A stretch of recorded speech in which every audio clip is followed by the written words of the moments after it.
Om Swastiastu. Perkenalkan, nama saya Nika Dwi Putri dari SMP PGRI 9 Denpasar.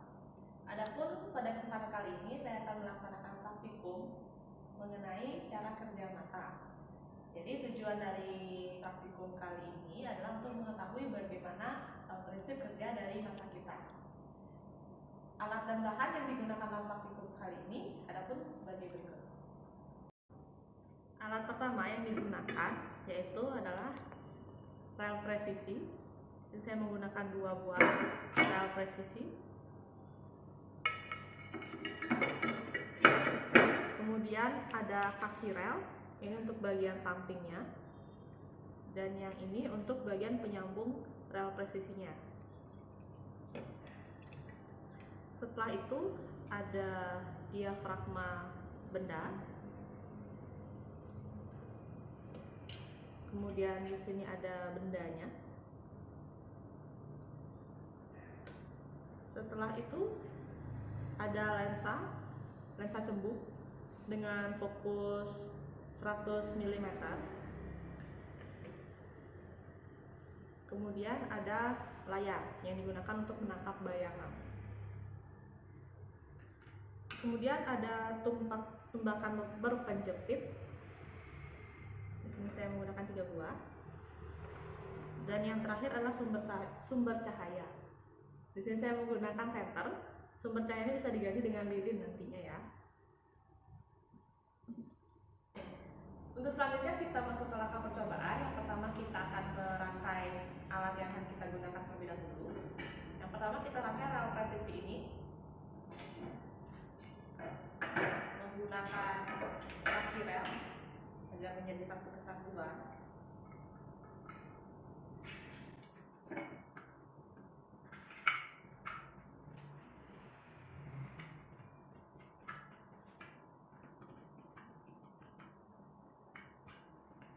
Kemudian pasang tumbakan berpenjepit pada rel presisi.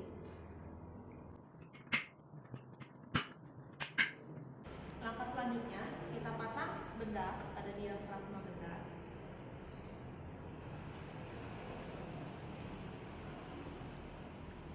Kemudian kita letakkan pada tumbakan berpenjepit. Begitu juga untuk lensa.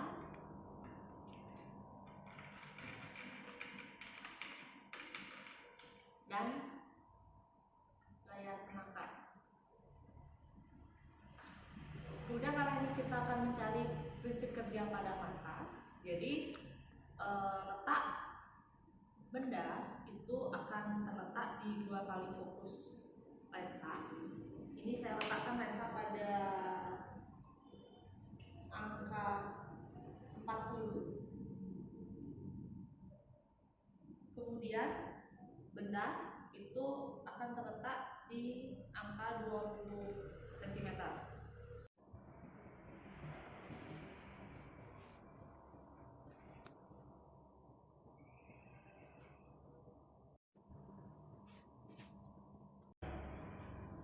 Kemudian kita ambil sumber cahaya, kita arahkan sumber cahaya ini pada bendanya.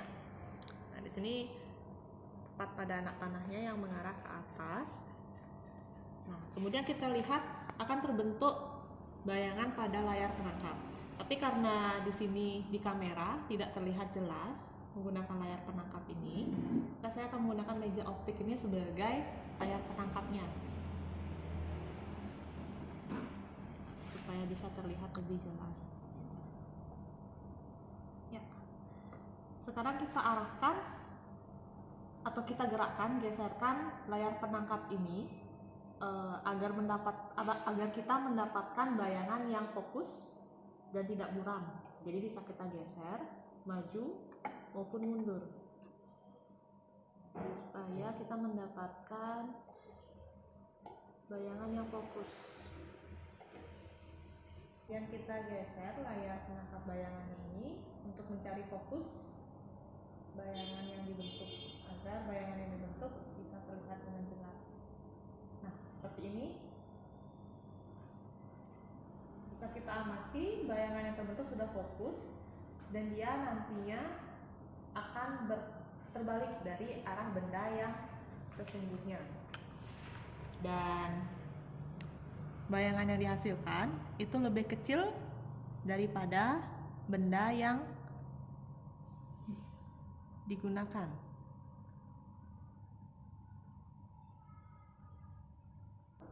Jadi bayangan terbentuk dengan baik atau berfokus itu pada jarak 60 cm terbentuk bayangan yang terbalik dan diperkecil dan bersifat nyata. Jadi berdasarkan hasil percobaan kita tadi dapat disimpulkan bahwa jarak benda atau es ke lensa itu sejauh 20 cm dan jarak bayangan atau es aksen ke lensa itu sejauh 20 cm juga. Dan didapatkan bayangan yang bersifat nyata, terbalik dan diperkecil. Kemudian jika kita umpamakan alat-alat ini dengan mata kita, jadi bisa kita lihat bahwa sumber cahaya ini jika dalam kehidupan nyata itu adalah sebagai sumber cahaya misalkan matahari, lampu, dan sebagainya. Kemudian benda ini yang disandingkan pada diafragma ini adalah sebagai benda atau objek yang kita lihat di kehidupan sehari-hari. Sedangkan untuk lensa ini berperan sebagai lensa mata kita, dan kemudian penangkap bayangan ini sebagai retina mata, di mana nanti bayangan akan terbentuk di retina mata kita. Baik, demikian tadi praktikum mengenai cara kerja mata. Bila ada salah kata saya mohon maaf dan saya akhiri dengan Paramasanti. Om Santi Santi.